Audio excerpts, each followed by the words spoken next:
There's one power, invisible, and you see it everywhere and every day. One power, indescribable, and you speak of it with every word you say. Mysterious until you know the truth. As simple as the love inside of you.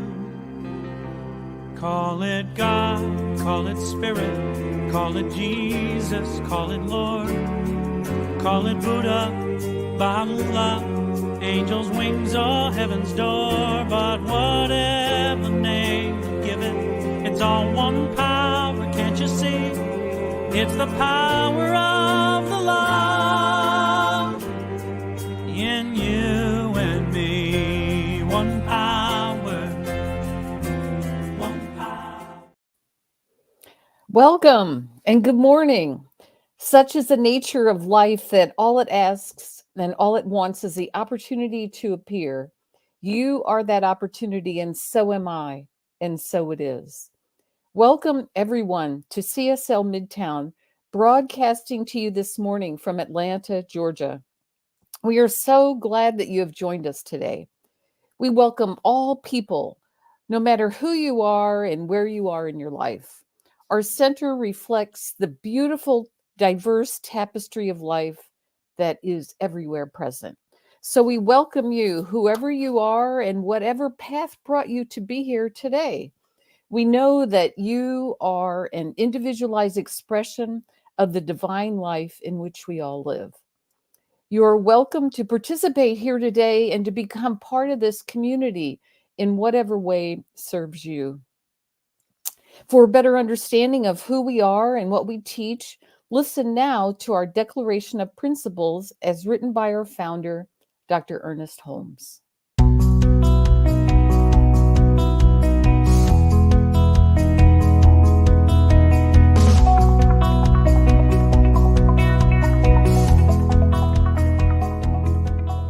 I believe in one God, one absolute power and first cause to all things. I believe that this power is perfect love and creates out of a desire to express love. I believe all thought is creative, and how I choose to think creates my personal experience. I believe in the unity of all life and the immortality of the individual soul, forever unfolding. I believe in the eternal goodness, the eternal goodness of God, the eternal loving kindness, and the eternal givingness of God to all. And so it is. And so it is. And so it is. My name is Judy Aehle, and I am the moderator and practitioner for today's service. This morning, we have a fabulous guest speaker, and I'll be talking more about that later. But today, we are continuing with our monthly December theme of living as wholeness. As I was thinking about this theme, my thoughts and ideas came back to the idea of oneness. In this teaching, we know that there is only one presence and one power, and we know that this is a power for good. We know that we are living in its presence all of the time.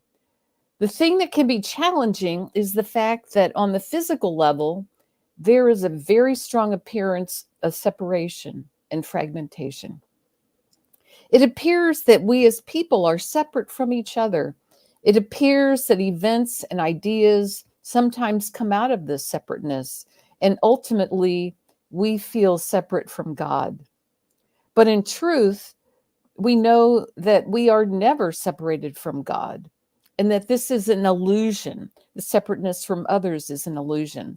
So we endeavor to move beyond this illusion into an experience of oneness, an experience of being part of the wholeness and unity that we call God. Well, how do we do this? I know that we're going to be hearing a lot more about this in today's talk, but here are a few ideas to get us started. First, know that no matter what the appearance of a thing or a person or a situation is, Know that somewhere in it, behind it, through it, under it, around it, that there is some good to be found. And look for that good and say to yourself, even in this, I find the presence of God or of good. Another way to move ourselves out of the illusion of separation into an experience of wholeness is to take quiet time, whether you call it meditation, prayer, or whatever, but take time to allow yourself to be quiet and simply listen and know the truth of your wholeness. And finally, especially this time of year, but really any time of year, look for those moments of wholeness. Whether it is in a conversation that you're having with someone, or perhaps it is an idea that comes to you that somehow feels inspired. I sometimes think of these as magic moments. And if we start to look for them, we see them all around us all the time. The gift of oneness and wholeness has already been given to us. So I hope that you will take this time to know the truth about this and to notice it in the moments of your life. I'd like to lead us now in a spiritual mind treatment, which will be followed by music for reflection. As I offer these words in the first person, please accept this treatment for yourself. Allow yourself to become comfortable wherever you are sitting. If you feel like closing your eyes, taking a couple of nice, slow, deep breaths, just to allow your attention, your focus to come to this moment, this particular moment of time that we are joined together wherever we are. And as we do this, I just take this moment, and please accept this for yourself, to know that there is only one power, there is only one presence, there is only one life, and this life is everywhere. I move and exist and have my being in this spiritual presence, in this goodness, in this love. I know that I am absolutely immersed in and filled with this power, filled with this presence, with this intelligence, with this goodness of every kind. I am one with it and wholly unified with it. And therefore, I know that my life is an outpicturing of good of every kind, of vibrant health, of love, of opulent abundance, of peace, of vibrant new ideas, of abundance of every kind. And as I know this, I just take time to allow myself, my real self, to absorb this and to know that this is the truth of who I am, no matter what the appearance of other things may be. I know that I live in this universe that is fully functioning always, that this presence and this power attends to my needs, that it only desires the best for me, and that its gift of life is already given, and that I accept for myself this goodness in my life.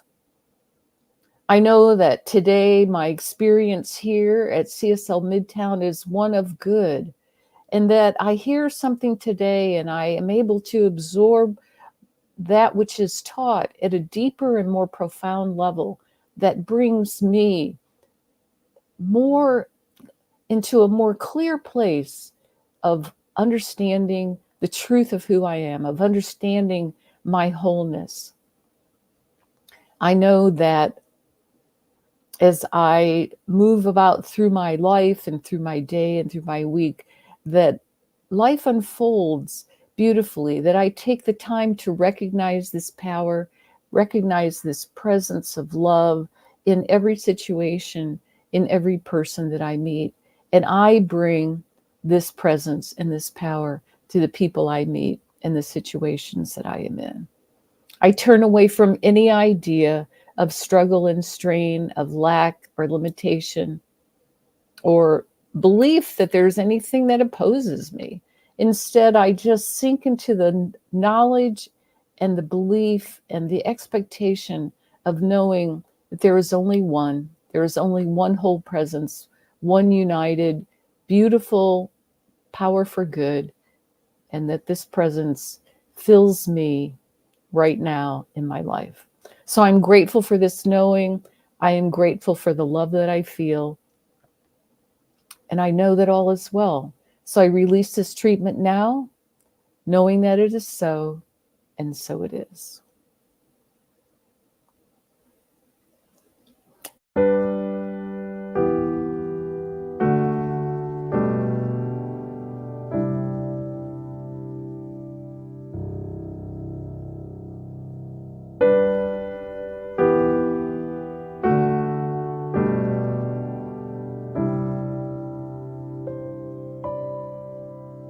Every step is holy.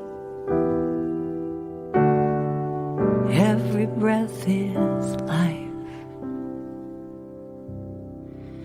Every moment precious when held up to the light. Every heart connected, each the face of God. Grace has shown me every step is holy.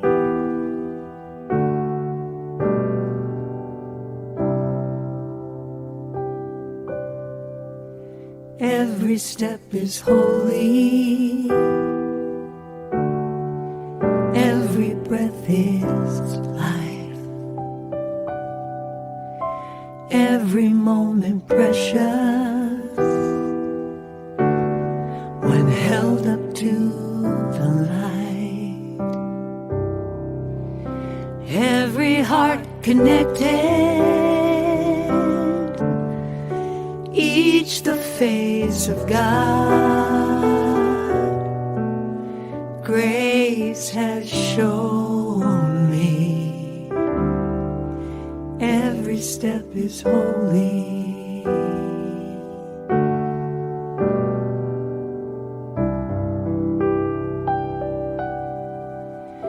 Every step is holy.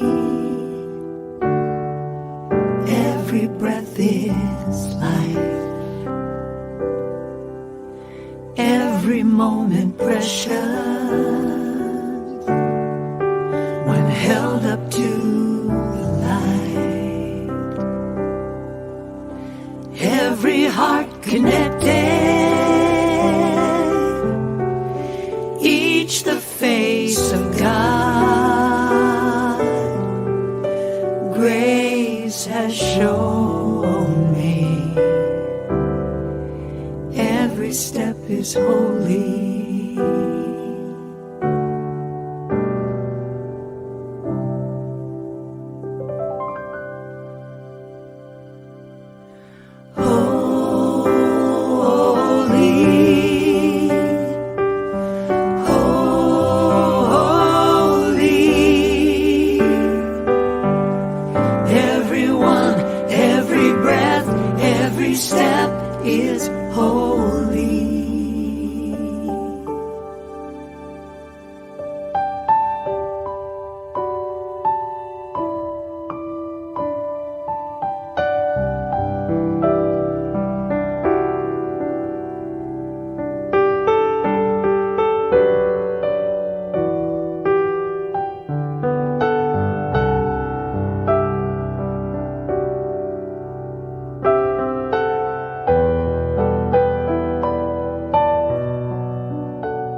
Every step is holy.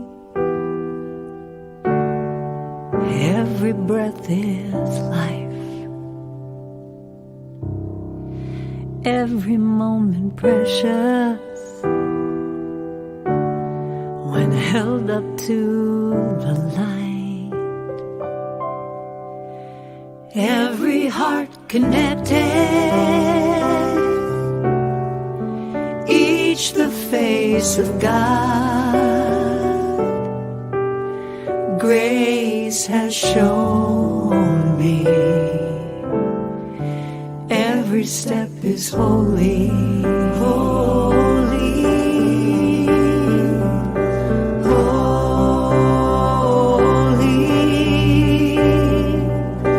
holy,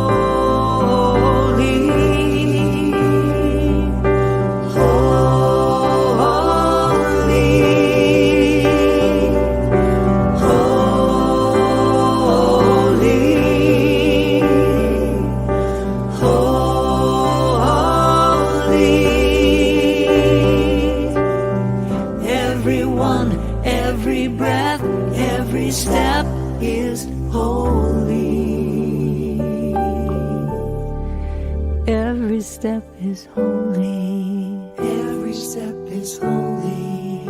Every step is holy.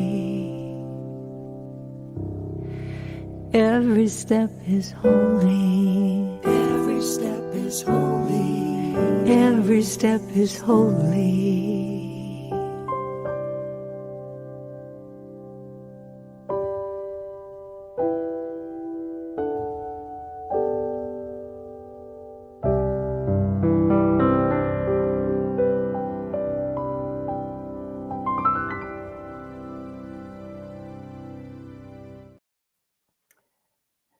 Every step is holy.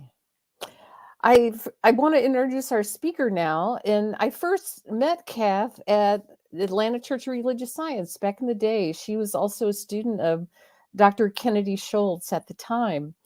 And Cath went on to become Reverend Cath DePalma, and she was the former co-director of the Central Florida Center for Spiritual Living that was in Orlando. And she and her husband, John, served there as co-directors for 26 years.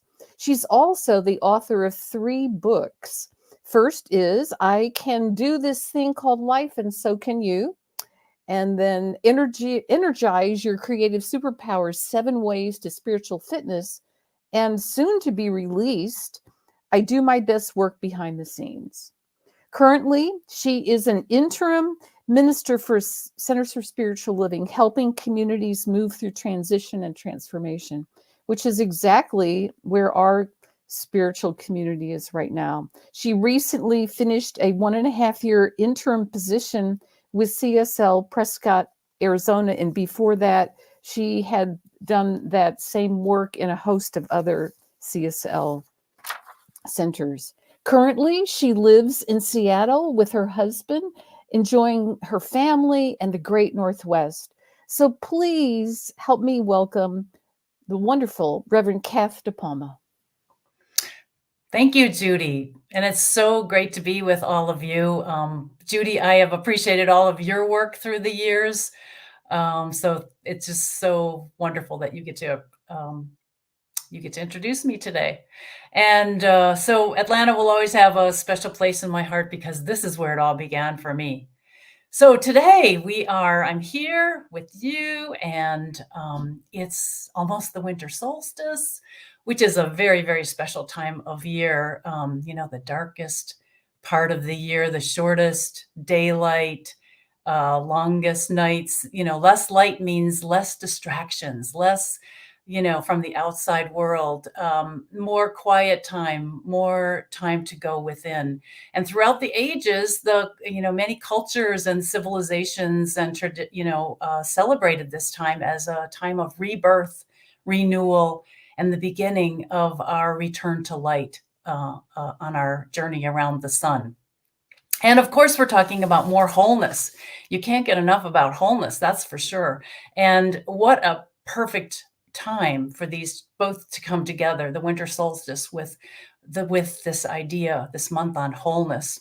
Wholeness is entirety versus partialness or incompleteness.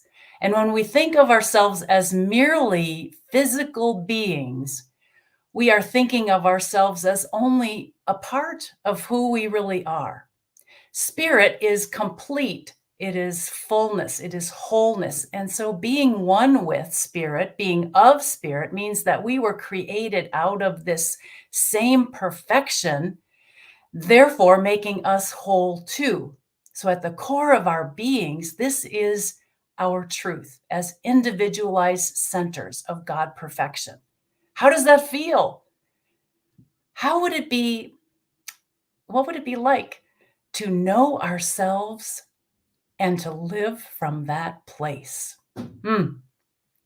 How would we see the world, which often looks wild and crazy, out of control, if we really knew the world was whole?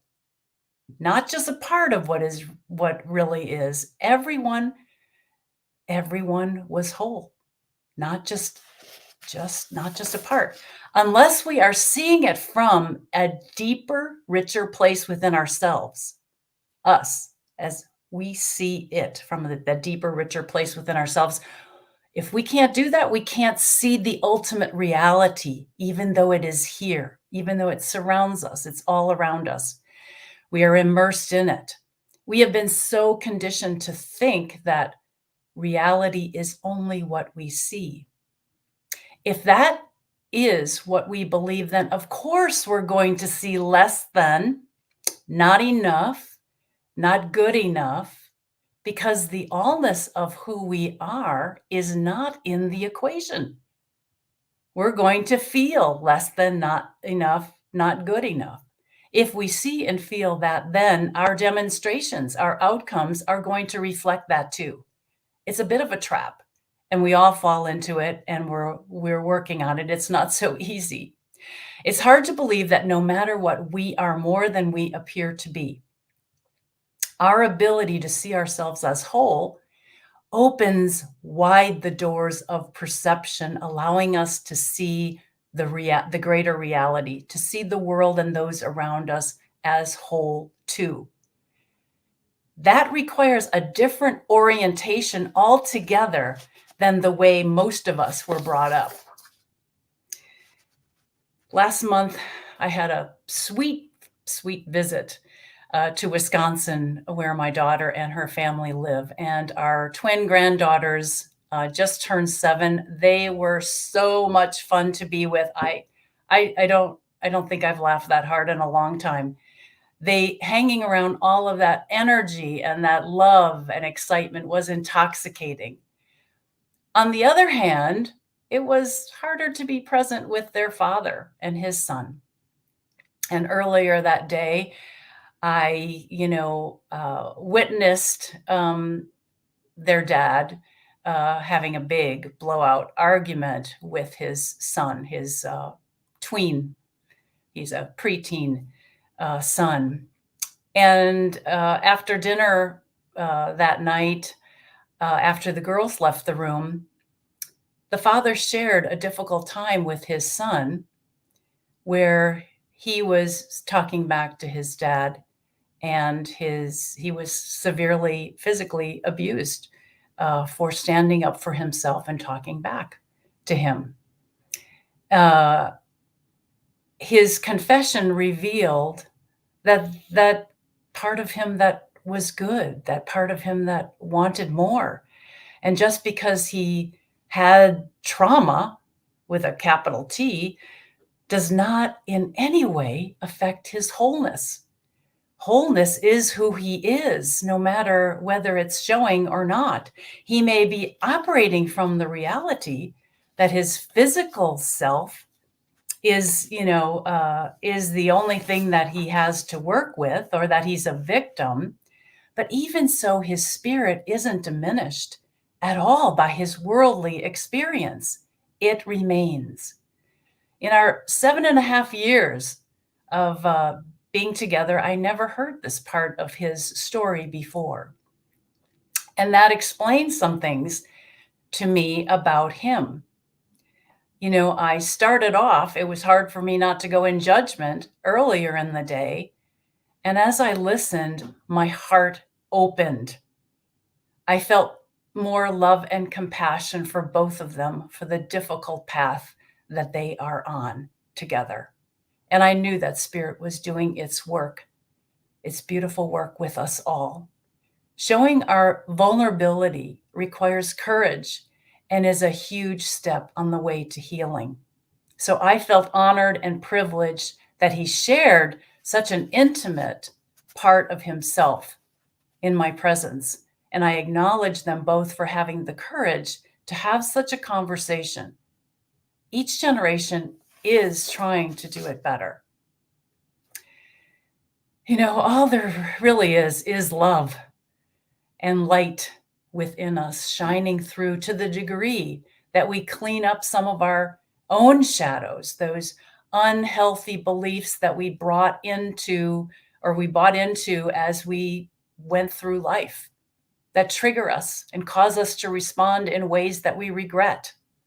And that night reminded me about how much the human race lives with on a daily basis, year after year, operating on very little support from the outside world.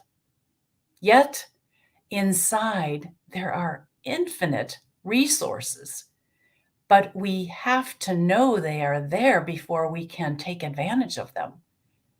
And people are at all different places with their personal and spiritual maturity. I like how Richard Rohr, a Franciscan priest, author of The Universal Christ, explains there are 4 worldviews when it comes to spirituality. And the first one is the material worldview, where what we see is the ultimate real world. So everything we see is it. This is as good as it gets. That's the real world. That's the material worldview. The spiritual worldview recognizes that there is spirit, consciousness, an invisible world behind all forms. That's the spiritual worldview. The priestly worldview assumes that there are 2 separate worlds needing to be put back together. And that's what priests and ministers and gurus are trying to help people with. And then the fourth is the incarnational worldview, understands and sees that matter and spirit have always been together. There's never been a separation. And so, you can see where if there are 4 different worldviews going on, there's going to be a lot of different reactions, and there's going to be a lot of different ways of approaching life. And, you wonder why the world is like it is. Well, this is a viewpoint that I think is valid. It's another way of seeing things that makes things interesting. And it also helps us to understand the dynamics that we're working with.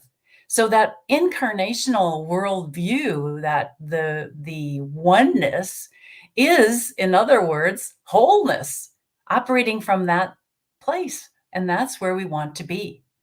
And there's nothing wrong with the other worldviews. It just happens to be where people are at in their process. They're not wrong. It's a process. And that's where they happen to be. So all of the fighting and, divisiveness and the divisions about religion throughout history that still exists today, all of that is like camouflage. It's all like a substitution for the longing that we have for an in-depth relationship and experience of God, of the infinite, of the divine.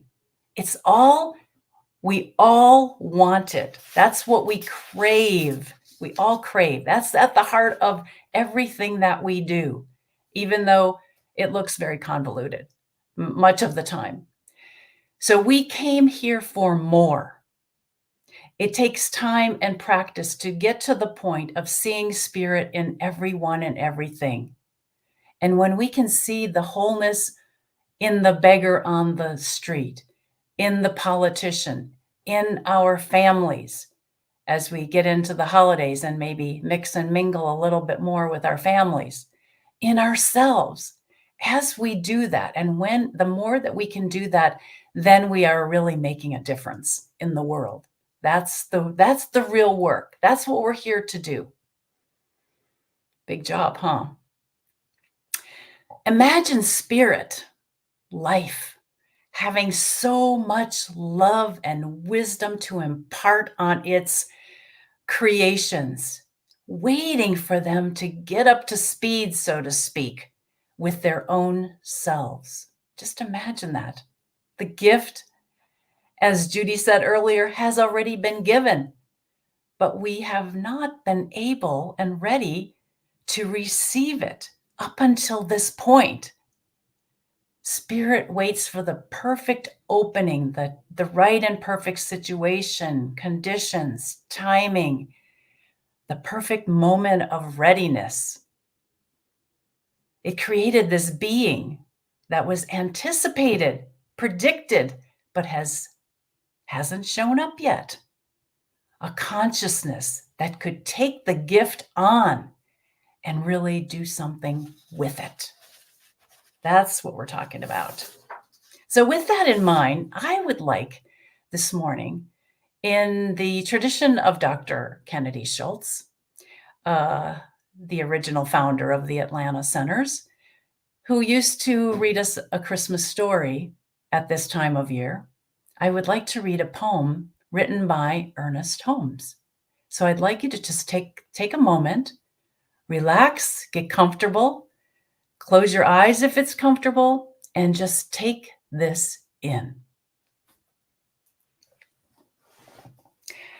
Asleep in the heart of cosmic love, unborn, universal, potential, the Christ child lay, and the great mother soul, brooding over her unborn child, conceived it in the stillness of her universal nature, imparting to it her own being.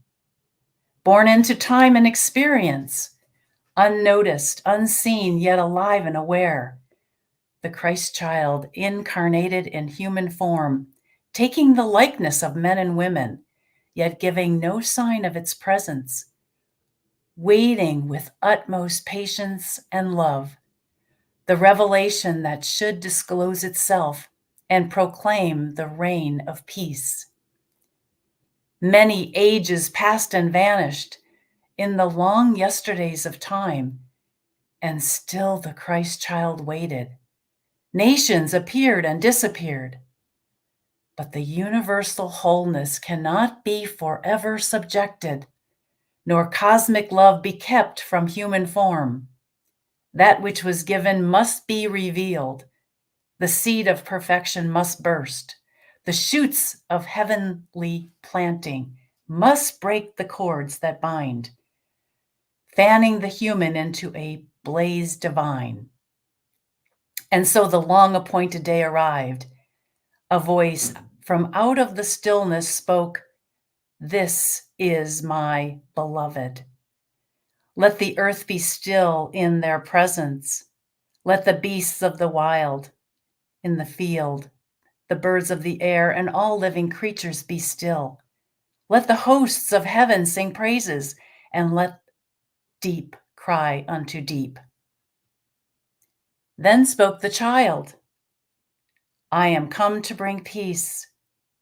I am the child of joy, and to all who will, I give life. I am formed of happiness. I am come from the eternal stillness. Quietness and confidence are mine. In the heart of the Father I have lived forever.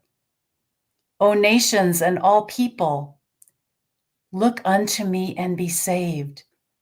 Behold my face, shining as the sun, and my feet shod with righteousness.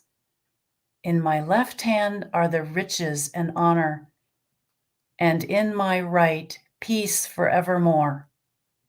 All that I am and all that I have, I give. And so the long appointed day arrived when you were born. A voice from out of the stillness spoke, "This is my beloved." Let the earth be still in their presence. Let the beasts of the field, the birds of the air, and all living creatures be still. Let the hosts of heaven sing praises, and let deep cry unto deep. And thus spoke you, I am come to bring peace. I am the child of joy, and to all who will I give life. I am formed of happiness. I am come from the eternal stillness. Quietness and confidence are mine. In the heart of the Father I have lived forever. O nations and all people, look unto me and be saved. Behold my face, shining as the sun, and my feet shod with righteousness. In my left hand are riches and honor, and in my right, peace forevermore. All that I am, all that I have, I give.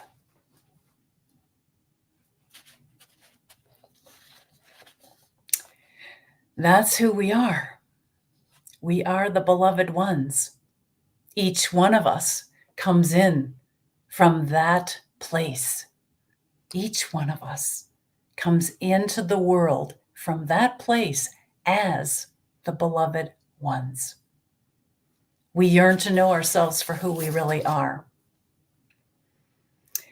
If we see the holidays as a very special time, instead of meaningless or going through the motions to just get through them, we can use them as a time for us to contemplate, to be in nature, to write, to meditate, listen, go deeper within the vastness of our own selves. This is a prime opportunity for, while everybody is focused on taking time off or being with family, giving gifts, slowing down, to really focus on loving yourself. What a gift. There's not a better gift that we can give ourselves. So I invite you to take some time, have the courage to go inside yourself and see the magnificence that you are. How will the upcoming year be different if you do this? How will it make a difference? I think it will make a big difference. Remember, there is that within you that is pure, that is invincible, untainted spirit.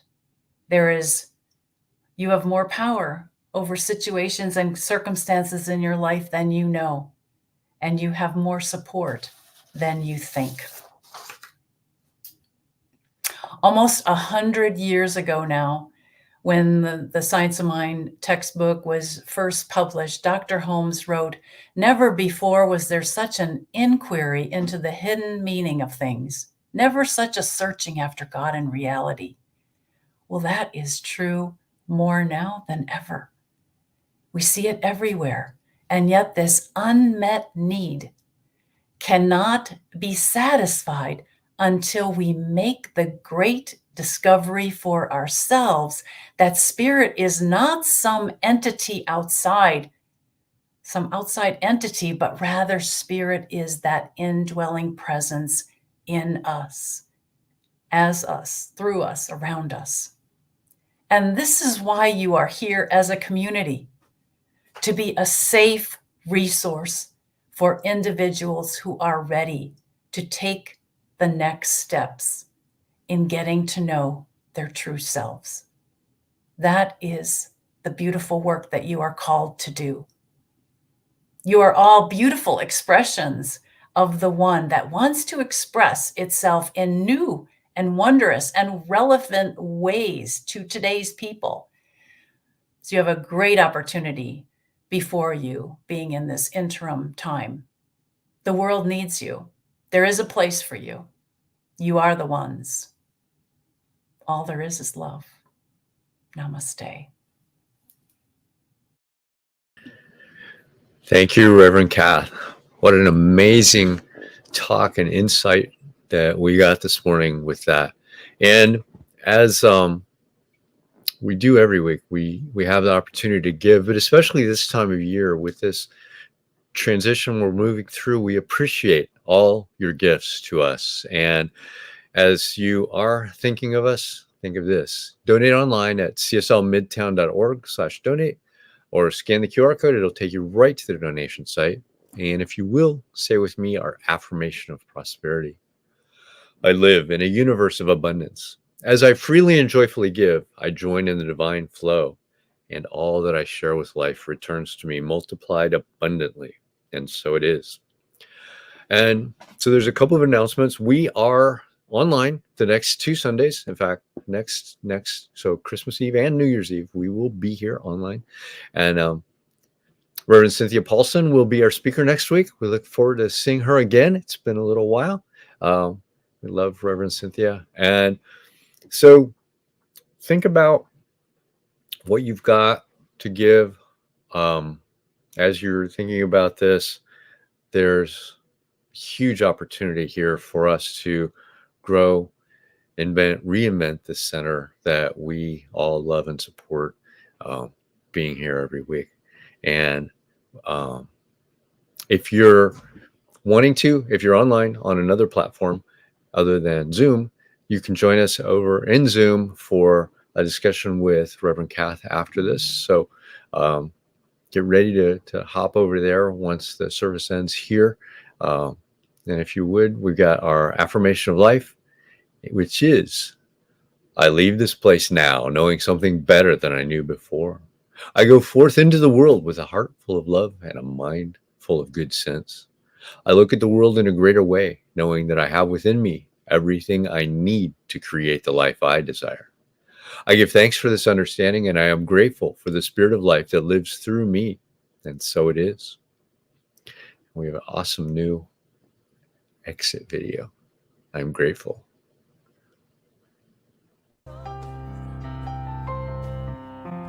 Hey, I'm so grateful.